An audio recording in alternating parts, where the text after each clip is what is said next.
¿Cómo están? Buenos días. Ahora no tan calurosos, qué bueno, gracias a Dios.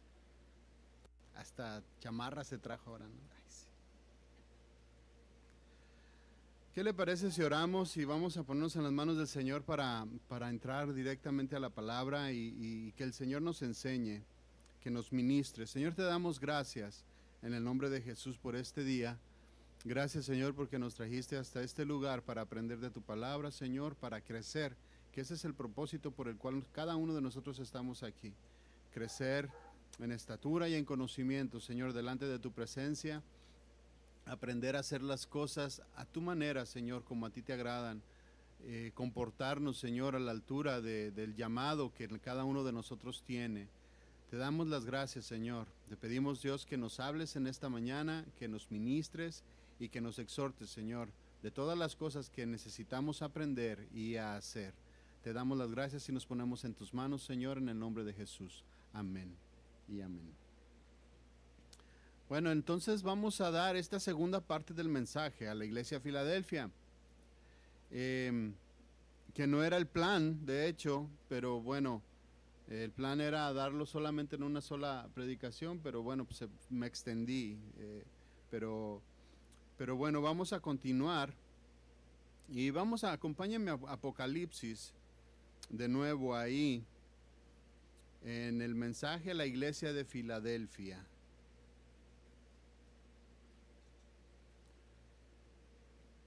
Tengo el versículo aquí cambiado, es 3:7.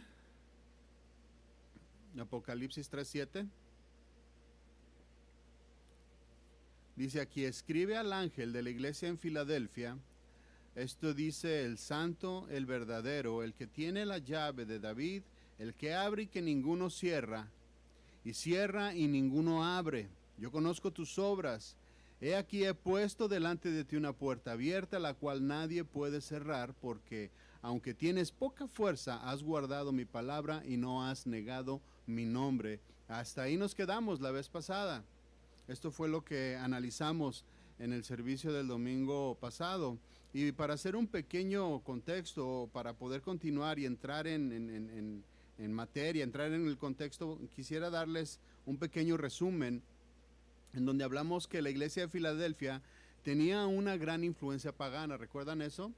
Y cómo esta iglesia, aún a pesar de toda esta influencia de la cual era expuesta y era bombardeada, tal cual lo hacemos, más bien tal cual lo tenemos nosotros en la actualidad, esta iglesia supo mantenerse fiel al Señor en medio de toda esa persecución, en medio de toda esa crítica, en medio de toda la influencia negativa que había, como repito, como la que tenemos hoy, y para muestra la inauguración de los Juegos Olímpicos.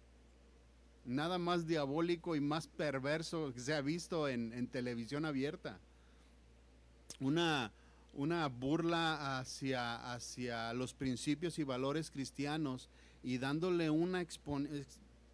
exponiendo al máximo todo lo que viene siendo esta nueva ola pues de generación sexual. No hay otra palabra de cómo poderlo decir. O sea, fue increíble lo que se vio. Pero bueno, platicábamos Ivonne y yo ayer, porque no lo había visto hasta el día de ayer. Y digo, ¿qué tiene que ver eso con el deporte? ¿Qué tiene que ver eso con la competencia? Entre paréntesis, ¿no? ¿Qué tiene que ver eso con el espíritu deportivo? Dices, no inventes. Bueno, esa es una influencia que nosotros tenemos, en donde tenemos nosotros que mantenernos fieles. Tenemos que aprender a vivir en medio de esta sociedad caída, en donde no se van a ir. Ellos no van a renunciar a lo que están haciendo. Si se fija, hace años esto no se veía, pero todas estas cosas vienen a exponerse, más y más y más.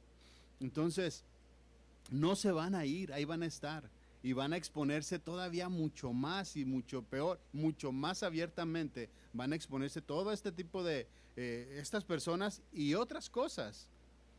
a las cuales tú y yo vamos a estar expuestos. Esta iglesia, decíamos, que en medio de toda esta influencia pagana, se mantuvo fiel, se mantuvo viva. Ahora, algo que no mencioné, no era una iglesia perfecta. Pudiéramos creer y pensar, era una iglesia perfecta. La iglesia perfecta es la de Filadelfia. La iglesia a la cual tenemos que imitar es esta. No era una iglesia perfecta. Era una iglesia con problemas tales cuales los tenemos cada uno de nosotros. No eran personas diferentes, eran humanos con las mismas necesidades, con las mismas preocupaciones, con las mismas angustias, las mismas tristezas, los mismos problemas con los hijos, con los esposos. Todo estaba de la misma manera en la cual nosotros vivimos. Quizás nomás ellos lavaban así y nosotros lavamos así, ¿no? Apretando nada más. Pero fuera de la tecnología y de la comodidad, estas personas vivían y tenían los mismos problemas que tú y yo tenemos. Pero a pesar de todo esto, entonces, ellos se mantuvieron fieles. Y aquí sacamos este primer punto del cual nosotros hablábamos, el mantenernos fiel. Mantenernos fieles, a pesar de todo, a pesar de cualquier cosa. Decíamos también que el Señor Jesús se presenta como aquel santo, el verdadero. Imagínense que en el momento que el Señor venga, nosotros todavía estemos vivos y el Señor venga y diga, yo soy el santo, yo soy el verdadero, yo soy el que estás adorando, aquí estoy. Imagínense la impresión y la felicidad y el gozo que provocó en esta iglesia cuando se presenta de esta manera. El santo, el verdadero, el que tiene la llave, el que tiene el poder y el que tiene la autoridad. Imagínense entonces lo que significó para ellos. O sea, después de venir, de estar en toda esta aflicción y esta presión por la sociedad en la que vivían, viene aquel santo y verdadero a traer paz, a traer alivio y a traer consuelo a las vidas de ellos, como lo va a hacer también en un futuro, o lo está haciendo. Díganme quién no resintió paz, consuelo y alivio ahorita que vieron a Nora entrar. O sea, fue un wow, ya está aquí, ya la pudimos tocar, ya la pudimos ver, ya nos saludó. Decía Omar, ahí estaba corriendo. Qué gozo y qué alivio. Ahora imagínense cuando el Señor regrese. Qué gozo y qué bien vamos a estar y nos vamos a sentir el día que pase esto y que suceda con nosotros. Además decía que Él tiene la autoridad. Él tiene la autoridad. El que abre y el que cierra. No hay nadie más quien pueda tener esta autoridad. A Él le fue delegada, Él la tiene, Él está a la puerta. También decíamos en el versículo 8, donde dice, yo conozco tus obras. He aquí puesto delante de ti una puerta abierta, la cual nadie puede cerrar, porque aunque tienes poca fuerza, has guardado mi palabra y no has negado mi nombre. Decíamos que las obras tienen importancia, hay que cuidar, hermanos, lo que hacemos, lo que decimos, lo que vemos, cómo nos comportamos, todo esto tiene importancia. Y como les he dicho durante todos estos servicios, ahí se nota quién es el verdadero, quién es real y quién no lo es, de las obras que se dejan ver y la conducta que se deja ver de cada uno de nosotros. Entonces, esta puerta abierta en donde habla aquí el Señor, es una puerta que todavía está abierta, es una puerta que todavía permanece abierta hasta nuestros días. Va a haber un momento en que esa puerta se cerrará, va a haber un momento en que ya no habrá oportunidad. Hablábamos de este ejemplo del arca de Noé, como el Señor cerró la puerta y se acabó la oportunidad de arrepentimiento. Entonces, esta iglesia tenía esa bendición y ese testimonio de poder atraer hacia sus puertas a las personas que todavía podían entrar. Esta iglesia tiene las puertas abiertas para todas aquellas personas que todavía pueden entrar, o de los que están que no han entrado, todas aquellas personas a las que tú conoces, a las que tú puedes ministrar. Una puerta abierta a la cual precisamente ese es el trabajo que nosotros tenemos. Ir por todo el mundo y predicar el evangelio. Ese es nuestro trabajo. En Marcos 16:15 dice, precisamente el Señor les dijo esto: ir por todo el mundo y predicar el evangelio a toda criatura, mientras la puerta esté abierta, mis hermanos. Como repito, habrá un momento en que se va a cerrar y se acabó la oportunidad, se acabó el tiempo. Así como se cerró aquella puerta en el diluvio, llegará el momento entonces en donde se cierre. Debemos de aprovechar entonces nosotros este tiempo en que las puertas siguen estando abiertas. También sigue diciendo ahí en el versículo 8, dice, donde porque tienes poca fuerza y has guardado mi palabra y no has negado mi nombre. Esta iglesia, aunque era pequeña, donde dice que tiene poca fuerza, había desarrollado obediencia. Dice ahí, has guardado mi palabra. Había desarrollado obediencia. Has guardado mi palabra, no has negado mi nombre. La palabra guardar tiene estos sinónimos: conservar, observar, cumplir. Habla de custodiar. Los hermanos de Filadelfia no eran oidores olvidadizos, sino que conservaban, sino que preservaban, observaban, cumplían la palabra. No solamente la escuchaban y se iban. ¿Qué es un oidor olvidadizo? ¿Qué es un oidor olvidadizo? Para contestar esta pregunta, quisiera que me acompañara a Santiago, por favor. Santiago 1:22.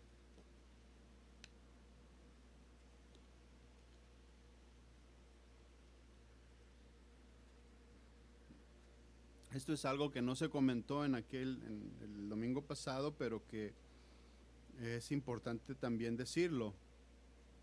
¿Qué es un oidor olvidadizo? Entonces dice ahí Santiago 1:22, pero ser hacedores de la palabra. El hacedor, como les decía, es aquel que la cumple, es aquel que la practica, es aquel que la obedece, es aquel que la pone por obra, es un hacedor. Y dice ahí, y no tan solo oidores. La palabra oidor simple y sencillamente se limita a escuchar. Un oidor solamente escucha.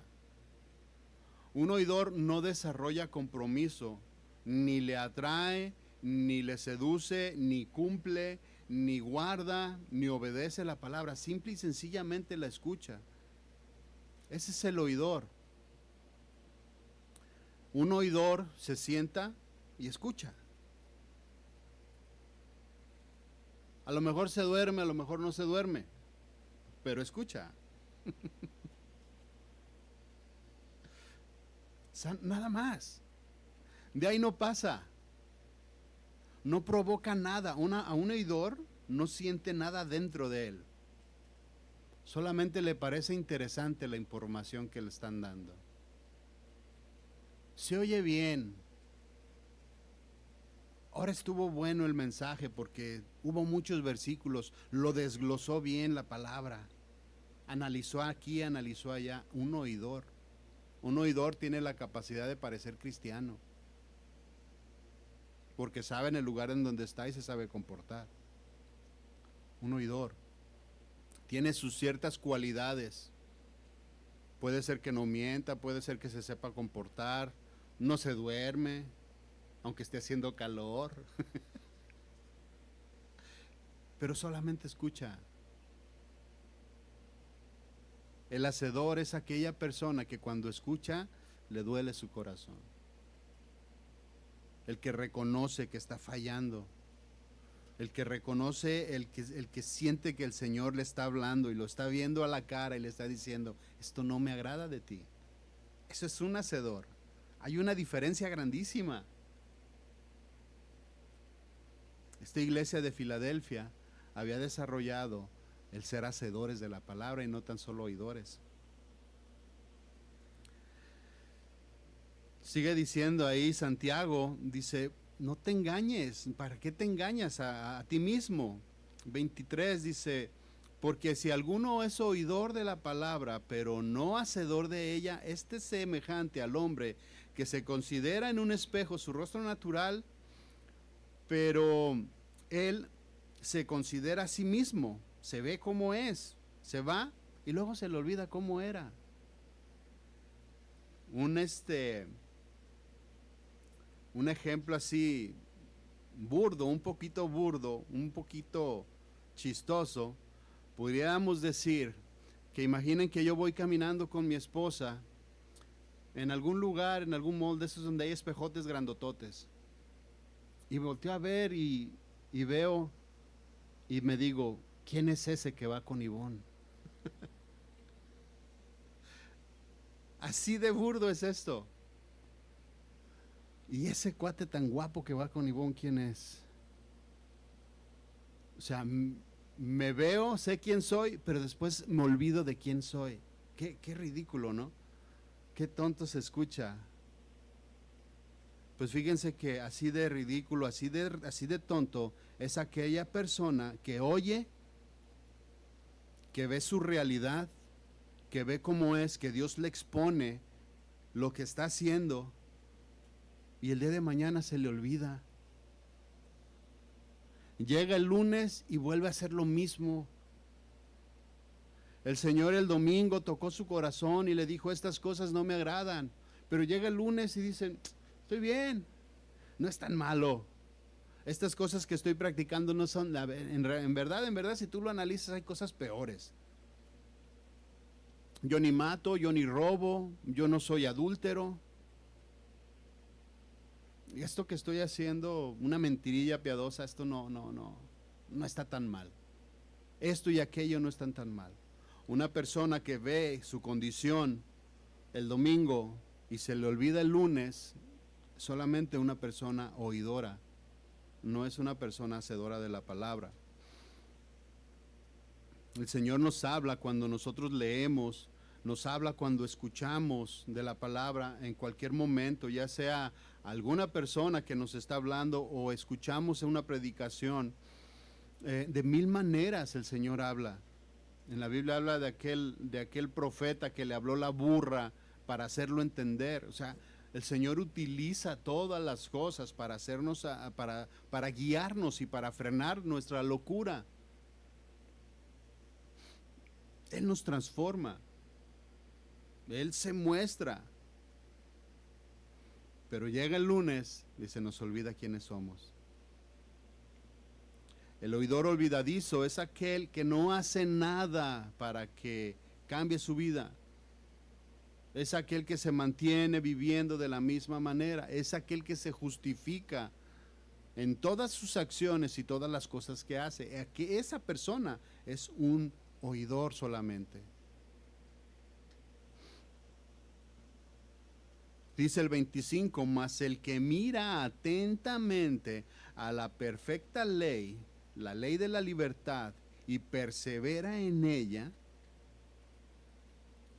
no siendo oidor olvidadizo, sino hacedor de la palabra, este será bienaventurado en lo que hace. El que permanece, el que se apega, el que estudia, el que obedece, el que pone por obra, el que permanece atentamente a la perfecta ley de la libertad y persevera en ella, se esfuerza en lo que estamos hablando tú y yo, en donde llega el domingo y se vuelve a presentar aquella tentación y permaneces en lo que Dios te habló un día antes. No siendo oidor olvidadizo, sino hacedor de la obra, será bienaventurado en lo que hace. Qué diferencia, ¿no? La iglesia de Filadelfia supo hacer estas cosas, supo mantenerse fiel en medio de todas las circunstancias. Cuando el Señor hablaba, ellos obedecían. Cuando el Señor decía, esto no me agrada y esto no me gusta, ellos lo cambiaban. Desarrollaron tal amor esta iglesia que fueron hacedores y no tan solamente oidores. Aquí la pregunta es, ¿de cuál somos tú y yo?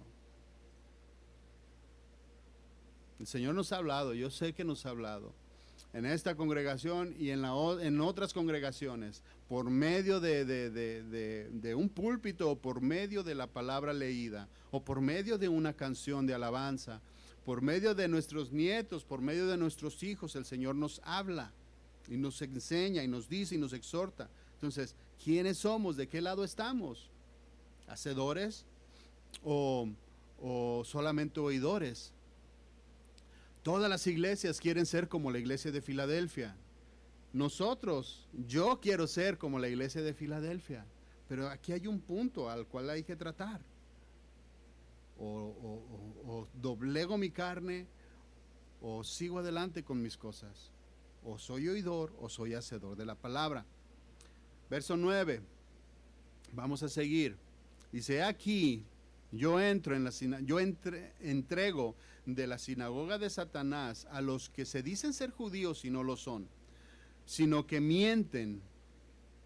He aquí, yo haré que vengan y se postren a tus pies y reconozcan que yo les he amado. La iglesia de Filadelfia, como la iglesia de Esmirna, si ustedes recuerdan, estas mismas palabras se le dijeron a la iglesia de Esmirna, que fueron perseguidos por los judíos, fueron criticados por ellos. Una iglesia que tiene la verdad, una iglesia que habla y que predica la verdad, una iglesia santa, una iglesia de Dios siempre va a ser perseguida. Siempre, vuelvo a lo de los Juegos Olímpicos. ¿Por qué no hacen esto con otros dioses, vamos? ¿Por qué con Mahoma no? ¿Por qué no se meten con otros ídolos? ¿Por qué tiene que ser el cristianismo? ¿Por qué tiene que ser el Señor el que sea atacado públicamente? ¿Por qué? ¿Será que hay algo de cierto en lo que nosotros hablamos y predicamos y en lo que creemos? Que no es necesario meterse con los que no son reales, sino que atacan al que verdaderamente puede hacer algo en nuestras vidas. Y mientras nosotros nos mantengamos firmes en la predicación del evangelio, de la sana doctrina, siempre vamos a ser atacados, como esta iglesia era atacada y criticada también por los judíos. Dice aquí, los que dicen ser judíos y no lo son. No es casualidad, mis hermanos, que tuvieran reproche estas dos iglesias, que se mantenían fieles, que se mantenían en los caminos del Señor. Cada vez que nosotros hagamos las cosas bien, vamos a ser criticados. ¿Cuántos no son criticados hoy mismo ya por nuestras familias, por las personas que están a su lado? Me refiero a familiares. No vaya a pensar así como decir, hey, ¿por qué me criticas? En ocasiones hasta son los de muy cerca los que nos critican. Nuestros hijos a veces nos critican, o nosotros a nuestros hijos, por la fe de ellos, ¿no? Siempre que nosotros hagamos las cosas bien, serás criticado, eso es garantía. Así que cada vez que te critiquen, di, bueno, gracias a Dios porque estoy por el camino adecuado, estoy yendo en la dirección correcta. Si me critican, acuérdense cómo aquellos que eran azotados cuando los aprendían y se sentían dignos por ser azotados por el nombre del Señor Jesús. Entonces, de la misma manera tú y yo, cada vez que nos critiquen, bueno, pues lejos de sentirte mal, qué bueno. Dice aquí, los que se dicen ser judíos y no lo son. Estos judíos de los que está hablando, en donde dice de los que son judíos y no lo son precisamente todas estas naciones, todas estas personas o esta nación que creía que por el hecho de ser judío en la sangre ya estaba bien, ya estaba justificado, ya estaba por el camino correcto, ya estaba bien con Dios. que por el simplemente el hecho de haber nacido judío, el Señor iba a tener favor con él. Esto lo pensaban y los judaizantes predicaban de esto, y tenías que cumplir con los ritos que ellos tenían, como precisamente el de la circuncisión, era uno de ellos. Entonces,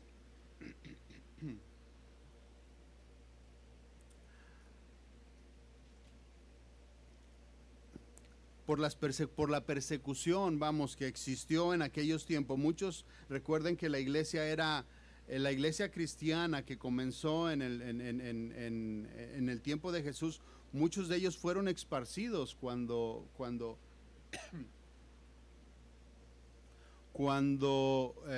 fueron perseguidos por Nerón, que fueron perseguidos, incendiaron Jerusalén, y muchos de ellos salieron por todos lados. En el año 70 después de Cristo sucedió esto. Entonces muchos de estos judíos llegaron a muchos otros lados, a muchas otras naciones, y comenzaron a pasar estas cosas. Muchos de ellos llegaron a diferentes ciudades en donde comenzaron a criticar precisamente ellos, y pues atacaban y eran ásperos y eran crueles con las iglesias que estaban creciendo, sobre todo con las que hacían las cosas bien. Romanos, acompáñenme a Romanos 2:28, por favor.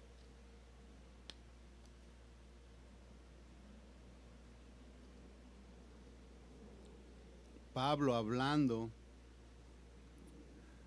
a los romanos, aquel que fue enviado para predicarle a los gentiles, estaba diciendo esto. Dice: pues no es judío el que lo es exteriormente. Está hablando de aquellas personas que nacieron, que fueron circuncidadas al 8º día. Está hablando de los que eran de sangre judía. Dice: pues no es judío el que lo es exteriormente, ni es la circuncisión la que se hace exteriormente en la carne, sino que es judío el que lo es en lo interior. Y la circuncisión es la del corazón, en espíritu, no en letra, dice ahí, la alabanza de la cual no viene de los hombres, sino de Dios. Entonces, aquí específicamente nos está dando la respuesta de aquellos judíos que decían serlo y que no lo son. La circuncisión, mis hermanos, es interior. No es en la carne, no es en lo exterior. El hecho de haber nacido cristianos, tú y yo, bueno, yo no, pero algunos sí. El hecho de haber nacido cristianos no nos hace cristianos. El hecho de haber nacido dentro del evangelio no nos hace cristianos. Cada uno de nosotros tiene que tener tu conversión. Se tiene que haber circuncidado el corazón.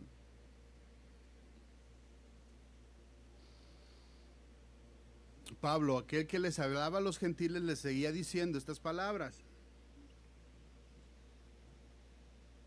Les dice: no es judío el que lo es exteriormente,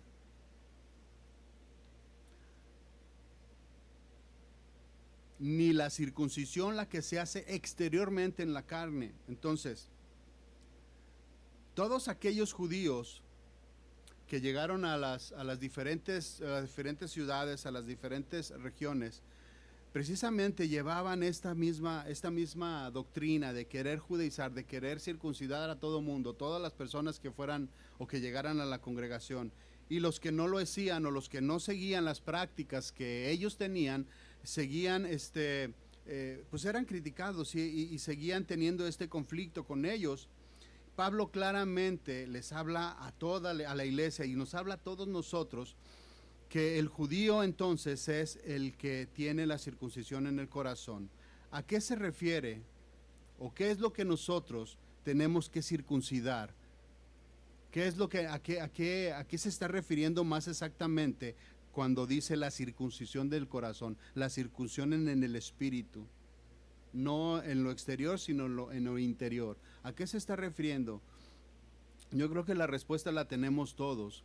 Entonces es circuncidarnos ¿de qué? De la idolatría, en aquel tiempo de la idolatría, del paganismo, de la mentira, ya nosotros en nuestro tiempo también del engaño, de las palabras engañosas, de las palabras mentirosas, de los pleitos, las palabras deshonestas, todas estas cosas que de cierta manera o que mantienen más bien cautivo el corazón.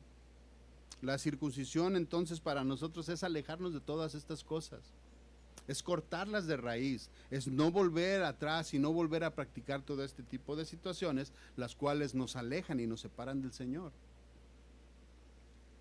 Entonces, aquellos judíos que no eran judíos decían que solamente los de la circuncisión. Pablo nos exhorta y nos dice, la circuncisión es interior. En la última porción del versículo 9, es una promesa de un reconocimiento que le hace a esta iglesia. Dice ahí, yo haré que vengan precisamente los de la circuncisión, los que se creían judíos, dice, yo haré que vengan y se postren a tus pies y reconozcan que yo te he amado. Fíjense, mis hermanos, que la recompensa, la honra, el reconocimiento era para los judíos, era para ellos, era para su pueblo escogido, era para aquel pueblo que sacó de las tinieblas a la luz, que lo transformó. Era aquel pueblo que purificó en el desierto. Para ellos eran las promesas que tú y yo ahora tenemos.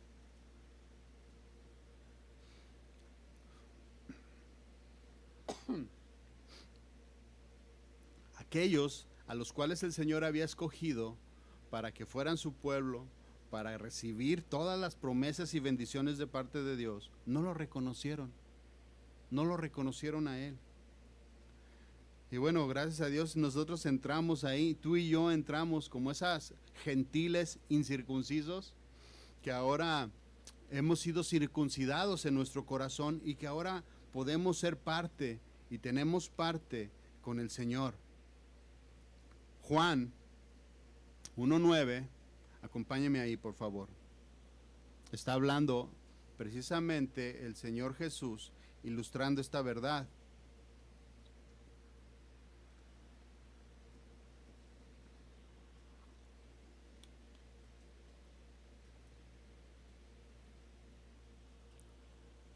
A ver si no me equivoqué. Dice, aquella luz verdadera que alumbra a todo hombre. ¿Estoy bien? Sí, ok, pensé que estaba mal. Entonces Juan 1:9 dice, aquella luz verdadera que alumbra a todo hombre venía a este mundo. En el mundo estaba y el mundo por él fue hecho, pero el mundo no lo conoció. A los suyos vino y los suyos no lo recibieron. ¿Quiénes son los suyos? Precisamente aquellos que se dicen ser judíos y no lo son. Los de la circuncisión. Aquellas personas a las cuales el Señor sacó de Egipto, los atrajo, los metió a su tierra prometida. A ellos se está refiriendo. A los suyos vino.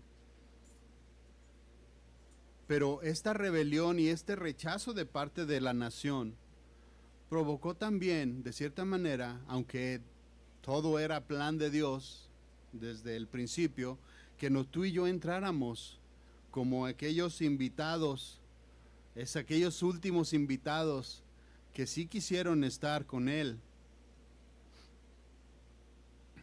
Dice el 12. Mas a todos los que le recibieron, a los que creen en su nombre, les dio potestad de ser hijos de Dios. Tú y yo que creímos, aquellos que fuimos justificados por la sangre del Señor Jesucristo, dice, los cuales no son engendrados de sangre, ni de voluntad de carne, sino de voluntad, ni de voluntad de varón, sino de Dios.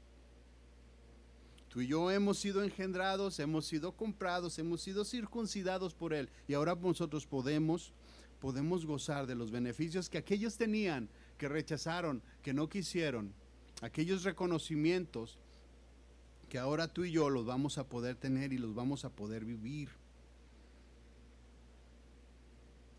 El Señor Jesús hablaba en Mateo 22, ilustraba también esto mismo que les estoy diciendo. Acompáñenme ahí, parábola de las bodas, de las fiestas de bodas. Dice Mateo 22, 1. Acompáñenme ahí, por favor.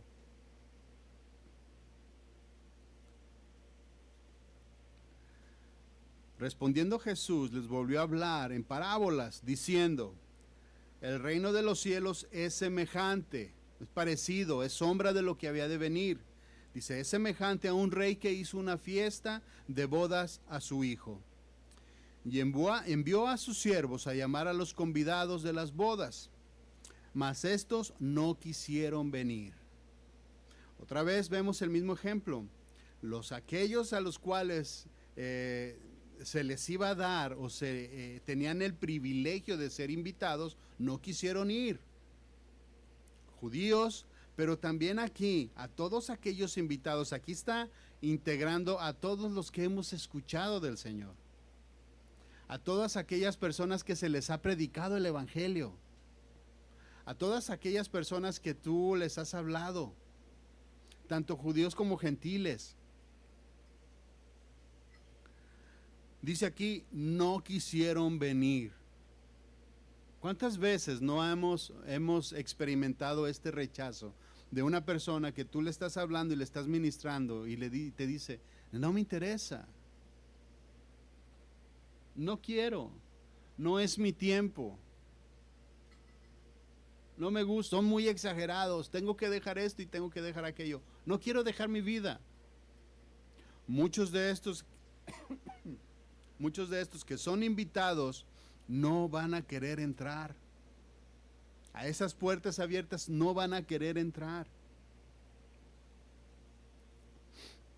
Dice el 4, volvió a enviar a otros siervos, diciendo, decir a los convidados, he aquí he preparado mi comida, mis toros y animales engordados han sido muertos, y todo está dispuesto, venir a las bodas, la mesa está puesta, las puertas están abiertas.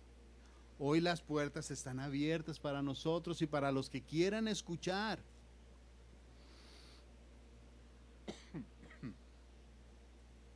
La mesa servida, el Señor ha preparado el camino ya. El Señor no negó su vida. El plan perfecto de salvación ha sido ya hecho. El Señor entregó su vida, fue derramada su sangre y todo aquel pecado fue descargado sobre el cuerpo del Señor Jesús.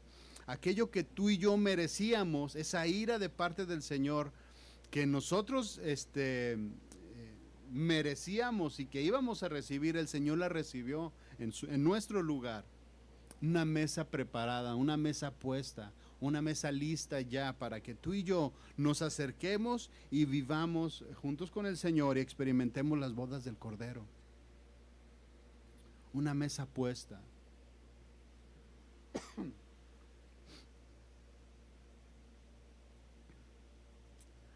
Pero fíjense, muchos que aún conociendo la mesa, aún conociendo las verdades del Evangelio, aún conociendo y viendo que el Señor está a la puerta, hablando, llamando y exhortando, dice ahí el versículo 5, muchos de ellos, sin hacer caso, se fueron a su labranza.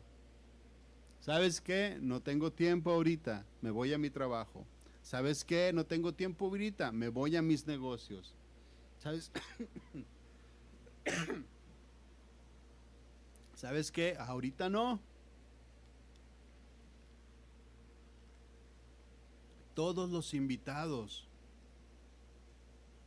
todas las personas que de cierto momento dicen, ¿sabes qué? Se me hace muy exagerado esto de la comunión con Dios, esto de la vida con el Señor. No me agrada porque no es lo que yo quiero vivir.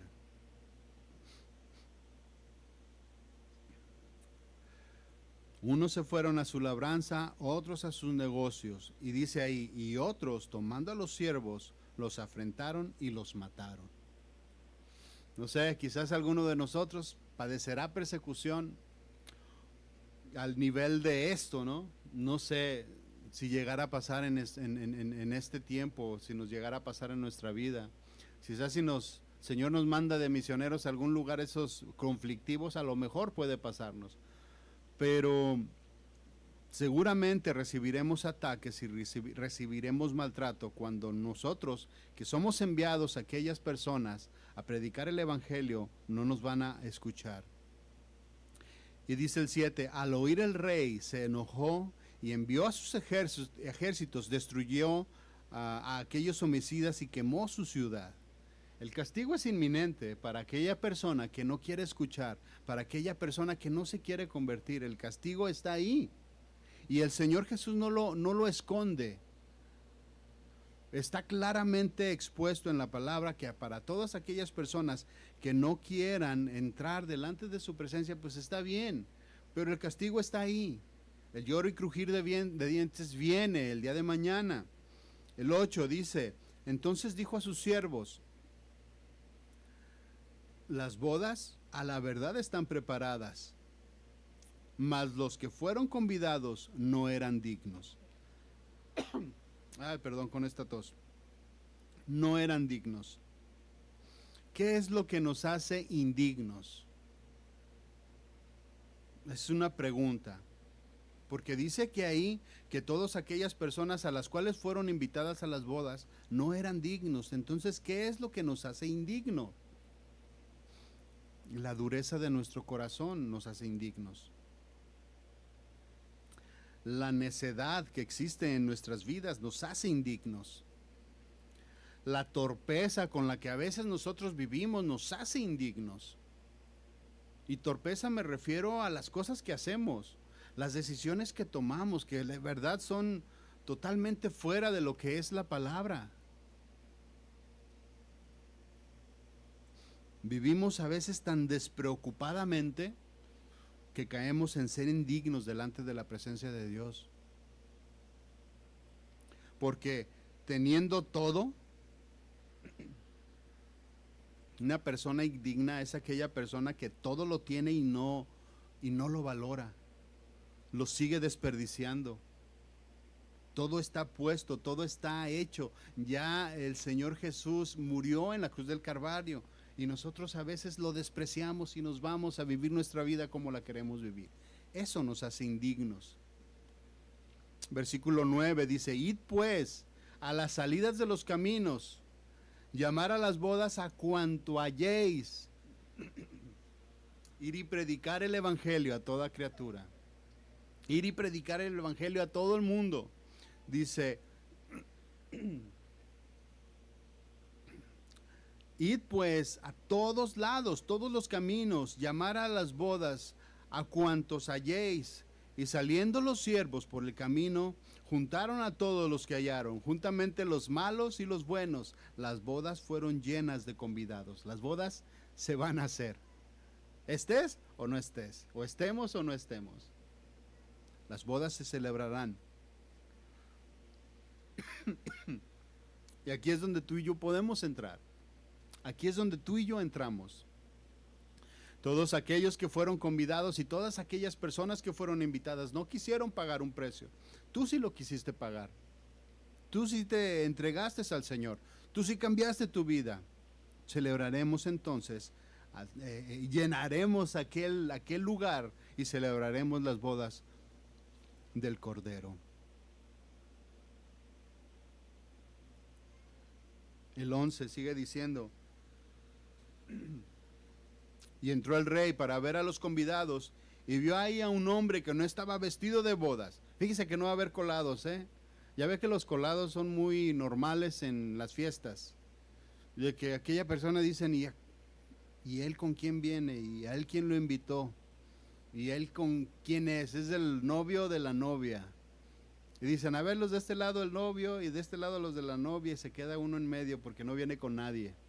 Bueno, de estos no va a haber en aquella boda que celebraremos con el Señor, porque dice aquí Entró el rey para ver a los convidados y vio ahí a un hombre que no estaba vestido de bodas. Y le dijo: amigo, ¿cómo entraste aquí sin estar sin estar vestido de boda? Mas él enmudeció. Entonces el rey le dijo a los que servían: atarle de pies y manos, echarle las tinieblas de afuera, ahí será el lloro y crujir de dientes, porque muchos son llamados y pocos son los escogidos. Esta persona que no estaba vestida de bodas, no había mudado su vida antigua, seguía vistiendo las mismas ropas de antes, no fue vestido de parte del Señor con lino fino, como dice la palabra, limpio, resplandeciente. No había mudado su corazón, no había mudado su mente, se seguía vistiendo de las cosas pasadas, y por eso aquí el rey lo identificó inmediatamente y lo sacó. Entonces, mis hermanos, tú y yo, creo yo, que hemos estado o que hemos sido vestidos ya de ropas nuevas. Hemos sido ya revestidos con la sangre del Cordero, ya hemos sido justificados. Y entonces podremos celebrar las bodas del Cordero. Regresemos a Apocalipsis 3:10. Dice ahí: por cuanto has guardado la palabra de mi paciencia, yo también te guardaré de la hora de la prueba que ha de venir sobre el mundo entero para probar a los que moran sobre la tierra. Porque por cuanto has guardado mi palabra, una característica más de esta iglesia, que eran guardadores de la palabra, eran obedientes, eran fieles. ¿Qué significa guardar?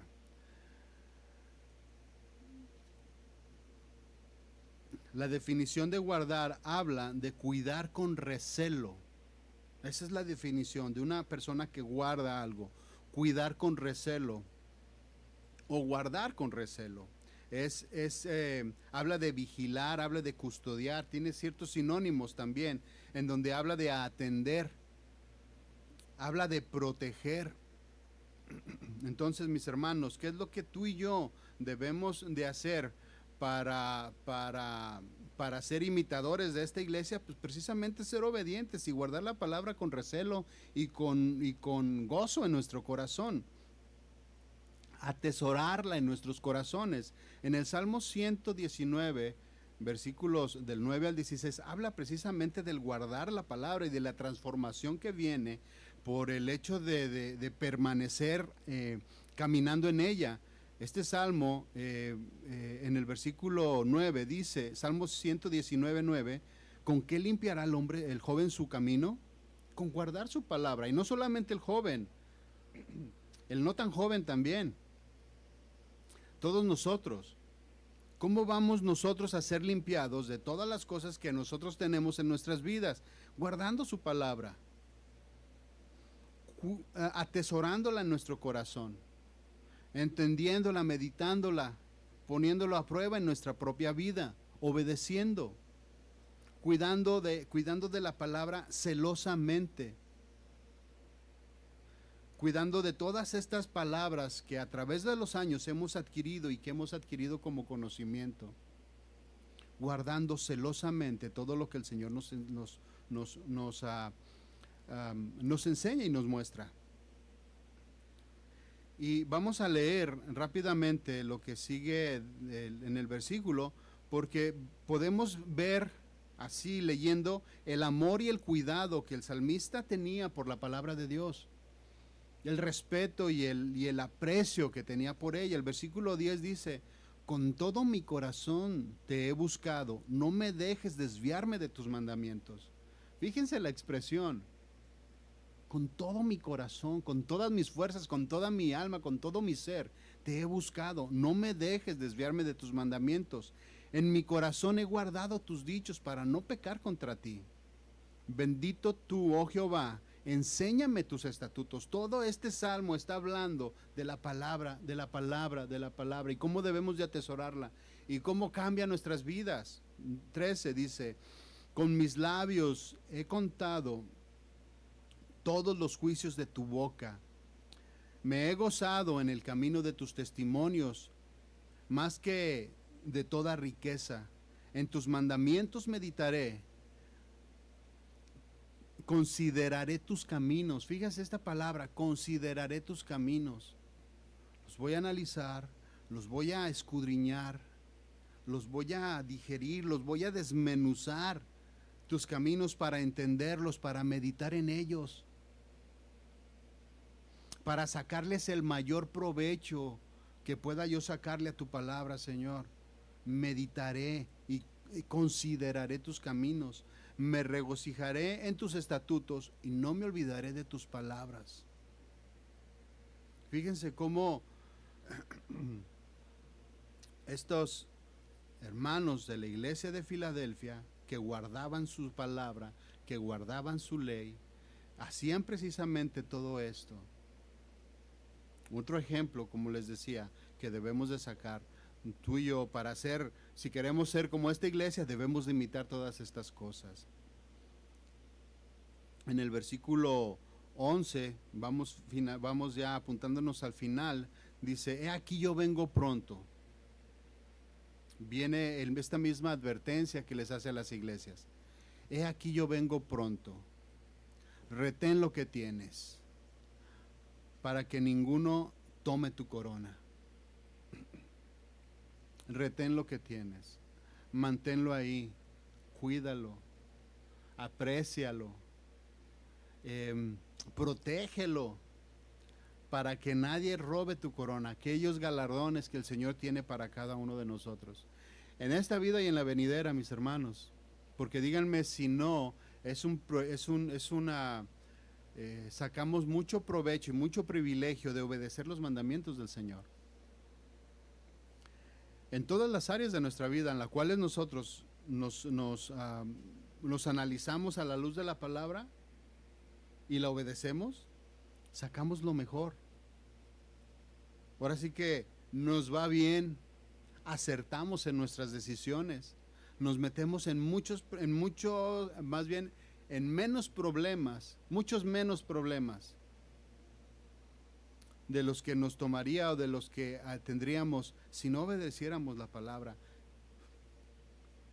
Retén lo que tienes, que ninguno tome tu corona. Al que venciere, yo le haré columna en el templo de mi Dios.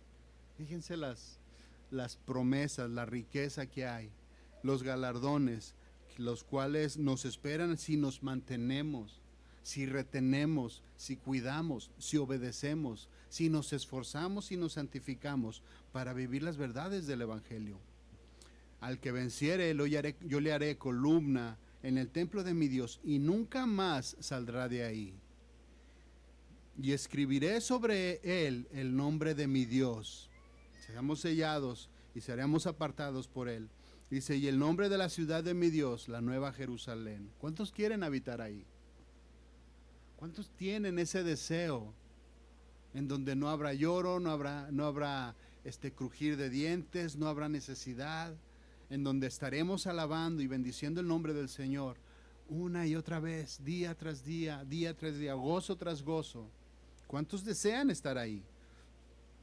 La cual desciende desde el cielo de mi Dios y mi nombre nuevo. Dice, el que tiene oídos, oiga lo que el Espíritu les dice a las iglesias. Yo creo que este mensaje, de cierta manera, nos remueve, ¿no? Nos alienta también a los otros mensajes a no hacer aquello.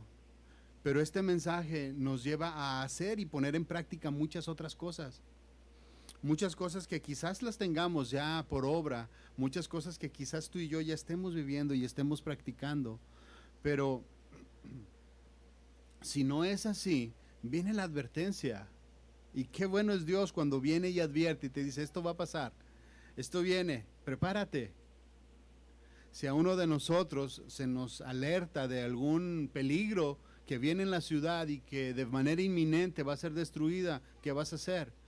te avisa con una semana de anticipación, digamos, vamos a extender este tiempo, ¿no? Una semana de anticipación y te dice, ¿sabes qué? En esta ciudad va a haber algo fuerte, va a haber un problema en donde tienes que evacuar. ¿Qué haces? ¿Te quedas? No, esta es mi vida, esta es mi casa. Yo aquí viví, crecí y aquí me voy a morir. Pues sí, el bombazo que te va a llegar, ¿verdad? En unos días. El Señor nos está hablando y nos está advirtiendo de las cosas que vienen. Nos dice, por un lado, lo que no tenemos que hacer y nos advierte. Y por este otro lado nos dice lo que tenemos que hacer y lo que tenemos que practicar para no padecer lo que los otros van a padecer. Entonces, mis hermanos, el que tiene oídos para oír lo que el Espíritu le dice a las iglesias, oiga. Vamos a orar. Señor, te damos gracias, porque tú eres bueno, Señor, porque tu misericordia es nueva todos los días. Gracias porque siempre llenas, porque suples, porque nos das todo lo necesario, todo lo que necesitamos para crecer, Señor. Tocas nuestra vida de una manera impresionante, Señor, sacando a la luz todas las cosas que hay en nuestro corazón. Las pones sobre la mesa y nos explicas paso a paso lo que tenemos que hacer. Señor, gracias. Gracias porque nos adviertes. Gracias porque nos cuidas. Gracias porque no quieres que perezcamos, Señor. Tú quieres que disfrutemos de aquel banquete, Señor, que se pondrá en el cielo, las bodas del Cordero. Tú quieres que habitemos delante de tu presencia y disfrutemos de todas las maravillas que tú tienes. Gracias, Señor, por este regalo que no merecemos. Gracias porque por gracia tú tuviste a bien entregarlo y ponerlo en nuestras manos, Señor. Gracias. Ayúdanos, Señor, a cambiar. Ayúdanos a poner por obra todas las cosas que tú nos explicas, todas las cosas con las cuales tú nos exhortas, Señor. Ayúdanos a dejar nuestra vida pasada, a mudar esas ropas viejas, Señor, y revestirnos de ropas nuevas, de lino fino, Señor, blanco, sin mancha alguna, Señor, para poder estar delante de tu presencia, delante del Rey en las bodas del Cordero. Te damos gracias por este tiempo, por este mensaje, Señor, de advertencia y de exhortación a nuestras vidas. Te bendecimos y te damos la gloria y la honra a ti, Señor, en el nombre de Jesús. Amén y amén.